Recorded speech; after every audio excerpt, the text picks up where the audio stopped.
Hello, I'm Matt Galloway, and this is the Current Podcast. Our government can't set prices at checkout, but we can put more money in people's pockets. These are things that recognize that people are squeezed, and we're there to help. That's Prime Minister Justin Trudeau yesterday announcing his government is giving Canadians a temporary tax break in time for the holidays, plus some extra cash in the new year. The Conservative leader, Pierre Poilievre, wasn't buying it. Today, what we have is a 2-month temporary tax trick that will not make up for the permanent quadrupling carbon tax on heat, housing, food, and fuel, and all to save Justin's job and Jagmeet's pension. The tax pause comes in the midst of an affordability crisis and amidst more uncertainty for this government, with cabinet resignations, immigration changes, and a potential new trade negotiation once Donald Trump returns to the White House. To get into all of that, we have brought together our national affairs panel. Stephanie Levitz is a senior reporter in the Globe and Mail's Ottawa bureau. Ryan Tumilty is a political reporter with the Toronto Star at Parliament Hill. And Rosemary Barton is the CBC's chief political correspondent and host of Rosemary Barton Live. Good morning, everyone.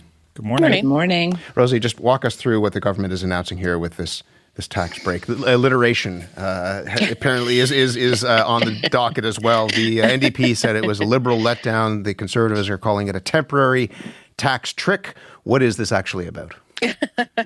Everyone loves alliteration because they think it will convince Canadians that they're saying the right thing. It's a 2-month break, you're right, a GST break from December 14th into mid-February, so after the holiday season as well, that applies to a lot of different things and basically makes all food essentially GST free.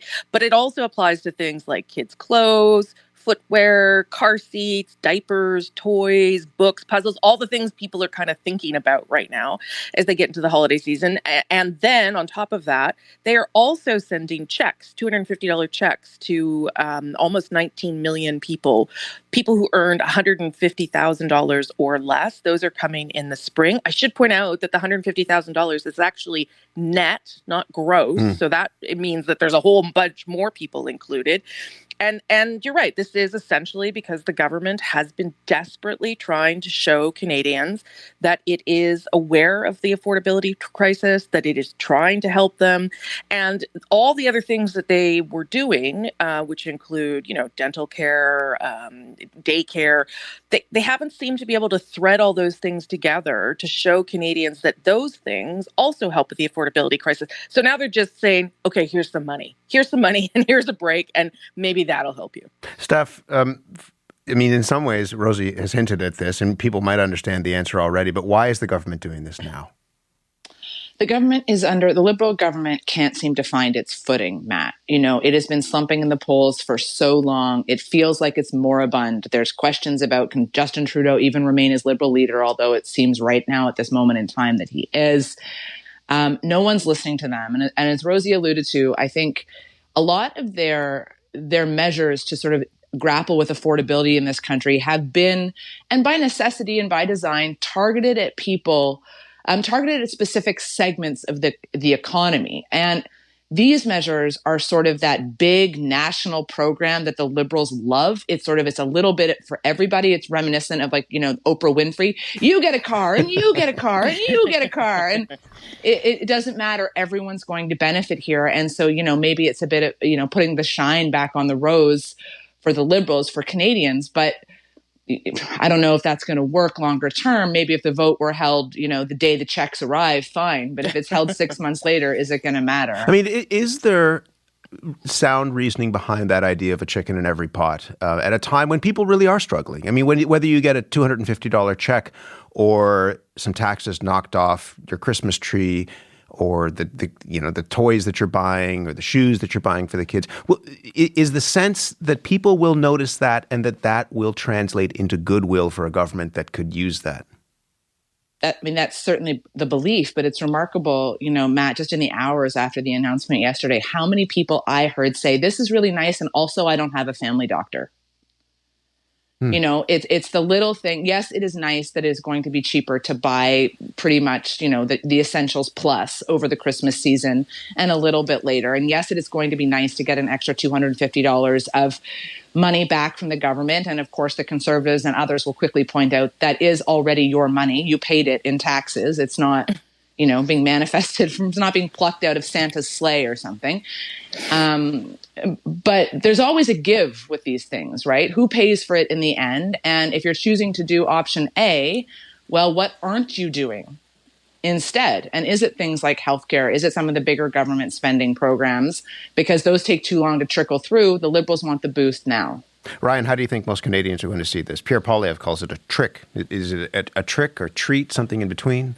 I mean, I think everyone sort of hit on this. The Liberals have spent a year trying to turn things around. They've talked about the benefits of the carbon tax, that you get more back than you actually pay. They've talked about the benefits of childcare and pharmacare and dental care. They've talked about all these programs, but they often have to talk in 2 or 3 sentences to explain the benefits of those programs. To explain the benefits of $250, you have to say, here's $250. It's just a much cleaner, straightforward message. I think it's partially why, obviously, the Ford government is doing something very similar. And during the pandemic, we saw similar moves from governments, provincial governments across the country of, you know what, here's a check. That money is ultimately Canadians to begin with. In fact, at this point, because we're borrowing it, it's future Canadians' money. But I think, as the Liberals have been trying to make the case that they are better on affordability, I don't think they've been winning that argument. And on some part because it's a complicated argument. Diapers and toys and clothes and food are cheaper, and here's $250 is a very simple argument. Is it hard for the Conservatives then to oppose something like this, alliteration aside? I mean, they're certainly going to try, but I actually think the interesting thing about this is for a year we've heard from Pierre Poilievre, axe the tax, fix the budget, stop the crime, and build the homes. 12 very simple words that have resonated with Canadians quite clearly. I think on some level, the Liberals are flipping the narrative here by saying, you explain why sending $250 to everybody is bad. You explain the inflationary aspects of that. You explain the deficit projections. We're just going to say, here's $250. Rosie, are there real concerns around this? I mean, how does the government afford something like this? This is $6-point-something billion to be able to do this. And presumably, if you give people a 2-month break on these taxes, it's pretty hard to put them back into place after 2 months, right? Yeah, I mean, I think that would be a real concern, but they'll have to do it because it is very expensive and not something that they can keep doing. I mean, they're doing what everybody's doing heading into the holiday season. They're just using their credit card a little more, right? Dear. And so that's what they're doing here to the tune of, as you say, $6 billion. But that is also problematic for a government that has long talked about fiscal guardrails and not really demonstrated that it knows how to keep them up. This is a policy play for people at a time when you spend more, but the politics of it are obvious, and I'm not sure that they're terrible. As you guys talked about there, the Conservatives are now going to be stuck. Potentially, you notice that Pierre Poilievre didn't say how he would vote yesterday. He said all kinds of things about the measure, but didn't say how he would vote. Because now, what are they going to do? Vote against a tax cut? That seems to be what Conservatives like, and they're going to vote against sending checks to people. That's a difficult position for them. And of course, they've had to get the NDP to help them out. The NDP has said they'll do that. They'll pause all the shenanigans going on in the House in order to get this through. So, it may be crass politics, but that doesn't mean that it's bad politics in terms of strategy. It also changes the channel, Stephanie, in terms of giving the Liberals something else to talk about. And it comes just a day after one of the Prime Minister's cabinet ministers, Randy Boissonnault, resigned after weeks of pressure, even from his own MPs, over these shifting claims of Indigenous identity. Why did this drag on so long, do you think? There's lots of, I'm sure, very different reasons why anything drags on in government. Sometimes politics is all a matter of timing. Sometimes it's about we've got to wait and see and what if and this. And in truth, also this particular government is not known for being so swift. They don't do things quickly. They don't act decisively. They let they've repeatedly let sort of stories, issues, scandals bubble along for days and days instead of just cutting them off at the knees as quickly as possible. And often, I shouldn't say often, that can come out of a belief that they are right, that their critics are wrong, and that they have the moral high ground, that the facts are what they are, so on and so forth, until it isn't, right? Until the political pressure gets to be too much. This is absolutely a channel changer for the government, except it's curious because it's, how are they going to keep making it a channel changer? The reality here is that in order to get these measures through the House of Commons, it's going to only be, as far as we know right now, a one-day pause to the shutdown that's happening in the House over what the Conservatives and the opposition parties allege is a spending scandal. The government suggests otherwise. Yeah, this has gone on people may not be paying attention. This has gone on for months now. Essentially no business is happening within Parliament, right? Correct. No government legislation has been able to pass. So this will be the first piece of legislation that gets through. And notable, of course, because it hands, money to Canadians directly, whereas the other bills that are sort of sitting there waiting, not all of them are that tangible for people. And so it's a channel changer perhaps for a day. What's going to be interesting, I suppose, is to watch how the Liberals now try to leverage this, right? Are we about to be bombarded with 1 billion ad campaigns?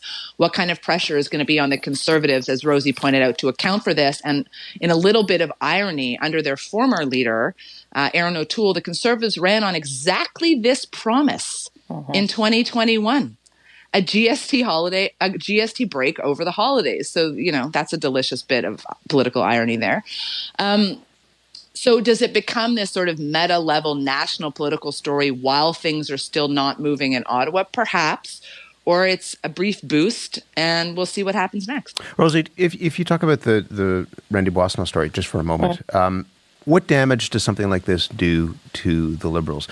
On At Issue last night, one of the things that came up is that, maybe the delay was because the party is still looking for representation in Alberta, but that's hard to maintain for this party in particular when it comes to claims of Indigenous identity. Yeah, I think that's why Randy Boissonnault got to stick around longer than maybe they should have, as well as Steph points out, this government likes to do things death by 100,000 cuts. That's kind of what they do. I think that this got really untenable when, first of all, the Edmonton police decided they were going to investigate some of the claims of his former business partner, and when his claims of Indigenous ancestry became, let's say, confusing is at best, and not the truth at worst.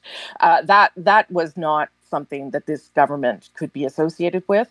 And it doesn't matter if it means they now don't have an Alberta voice around the cabinet table, because that's just runs against all their values.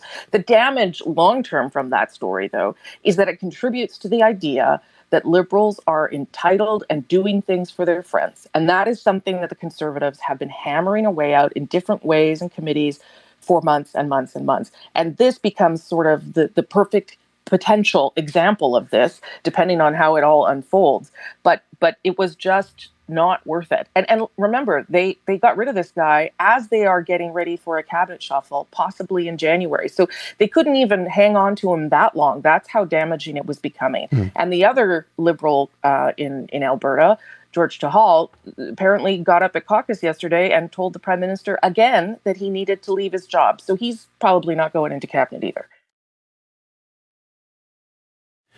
Ryan, we also saw the Prime Minister trying to blunt criticism on another file this week. This is on immigration. This is also something that the Conservatives have been hammering the government on. And it's not just the Conservatives. It goes broader than that. And the Prime Minister put out this video, this 7-minute YouTube video, saying that he should have acted faster to make changes to the immigration system. Take a listen to this.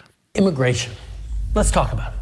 In the last 2 years, our population has grown really fast, like baby boom fast. And increasingly, bad actors like fake colleges and big chain corporations have been exploiting our immigration system for their own interests. So we're doing something major. We're reducing the numbers of immigrants that will come to Canada for the next 3 years. Today, I'm going to let you in on what happened, where we made some mistakes, and why we're taking this big turn. Where we made some mistakes. Ryan, what do you make of the use of that language?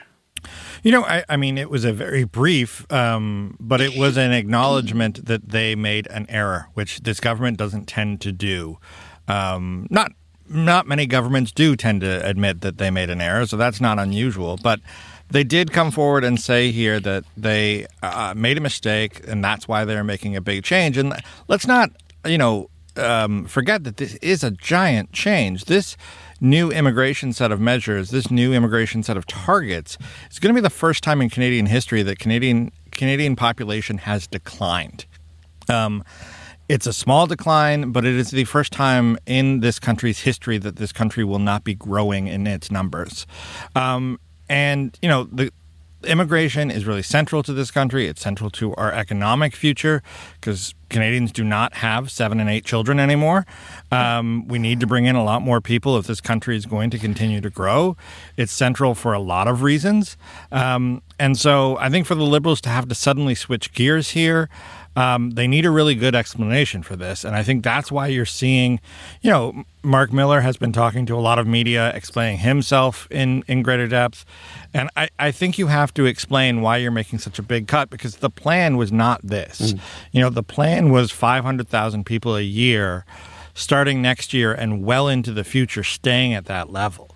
That was what they were telegraphing, and they essentially, cut that number drastically. They're cutting international students. I think some of this did get away from them. International students is not a program they really directly supervise. They issued the visas when universities said, hey, we've got a bunch of students. Same with, colleges. Same with temporary foreign workers. It's clear they didn't drastically watch that program. And so now they're having to explain what happened. Stephanie, what do you make of the fact that the explaining comes through a YouTube video? There's more than 1 million views in just a couple of days, so clearly people are watching. Yeah, once again, we have the question of, are the Liberals borrowing a strategy from Pierre Poilievre? The Conservatives have had a lot of success sort of over the last couple of years with these explainer kind of videos, and they're jazzy. They boil things down into very clear concepts that people can take away from. They're personable. There's a lot of eye contact, and they work. And one of the reasons they work as well is that they're shareable, right? Like a lot of our political discourse right now happens on the internet.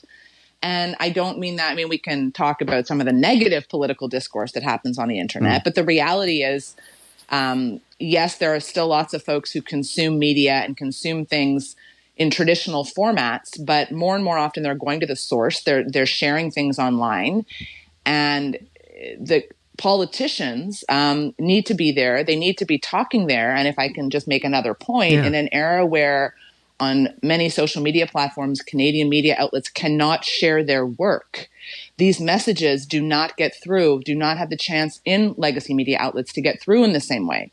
So Mr. Prime Minister has to go to YouTube, has to do things himself, because the interviews that Mark Miller is giving, are they being read? Are they being shared? Rosie, is this going to be an election issue? Traditionally, immigration has not been a top election issue, but there's a survey that came out from the Canadian Museum for Human Rights this month saying that of the 2,500 people they spoke with, 40% say there's too much attention focused on the rights of newcomers. 56% said asylum seekers and refugees receive too many benefits. Is this going to be an election issue, do you think, whenever that election happens? I do, but I don't think it's about xenophobia or fear of the other or people coming into the country. I think it's about the pressure that puts on systems and policies and programs. I think that's what polls are suggesting, that Canadians worry that more people coming into the country means that there are fewer places to live. And that's true. We're in a housing crisis. We actually can't accept the kinds of numbers that the Liberals had established. Our healthcare system actually can't take more asylum seekers, temporary foreign workers, permanent residents. Like we are strained to the max when it comes to what what we can do with what we have. And that's what I think it's actually about. I think it runs the risk, though, of becoming something else, depending on what happens with Donald Trump. If he immediately goes ahead with a mass deportation in the United States in his first number of days in office, the pressure that could put on our border and our country becomes, I think, extreme. And then it also becomes a values question for a prime minister who has in the past opened his arms to refugees from Syria, from Afghanistan, from Ukraine. If they are coming from your closest neighbor and friend who fear, don't want to be deported, what do you do then? How do you manage that politically at a time when you have to get your immigration numbers under control? What do you know about how the government is preparing for Trump 2.0?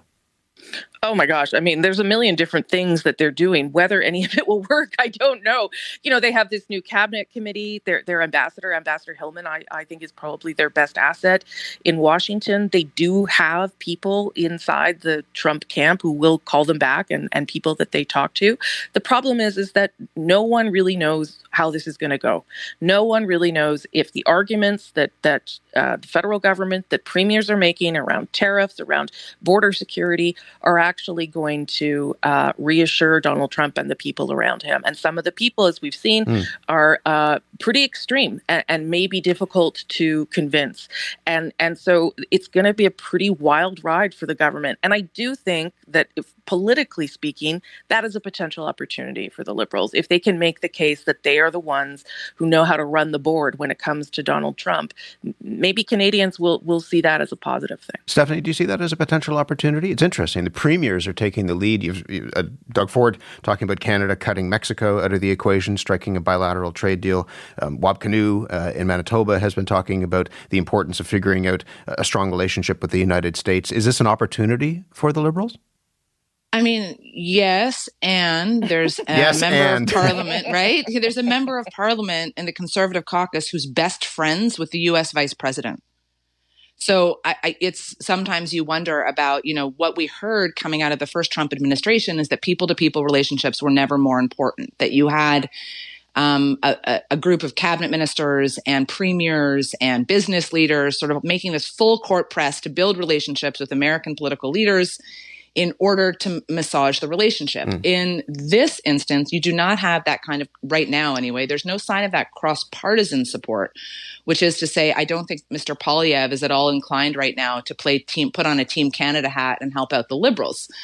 So where do you get to next? You get to the premiers, and the premiers becoming perhaps a line of defense here and a way in some way for the Liberals to float trial balloons, to say, okay, let's get the premiers engaged here because this isn't necessarily a win for the federal government, and a way to make this look like more of a Team Canada effort when we can't get our friends across the aisle to help us out is to go find the premiers and have them have our back. That helps us look sort of more in control of the national story. Ryan, just about out of time. Last word to you. There's a narrative that's floating around that perhaps Donald Trump would be more interested in working with a Pierre Poilievre government than Justin Trudeau. Is there an opportunity here for the Prime Minister? Yeah, I mean, I think there is. I think that the thing about Trump is that he has always been so unpredictable. It's very hard to imagine what he's going to do over the next 4 years. I mean, we know what he says he's going to do, but we also know what he said he was going to do in 2016, and many of those things were different. So, it's a bit like being in the ring with a bull. If you ride it successfully, it's great. If it gores you, it's not good. And that's what the Liberals are facing over the next 10 months. Avoid being gored. It's a low bar in some ways, isn't it? Yeah. But that's where the bar is. That's where the bar is. At the risk of sounding like a parent, buckle up your seatbelts. This is going to be some ride. Thank you all for being here this morning. Thanks, Matt. Thanks. Rosemary Barton is the CBC's chief political correspondent, host of Rosemary Barton Live. Stephanie Levitz is a senior reporter in the Globe and Mail's Ottawa bureau, and Ryan Tumilty is a political reporter with the Toronto Star at Parliament Hill.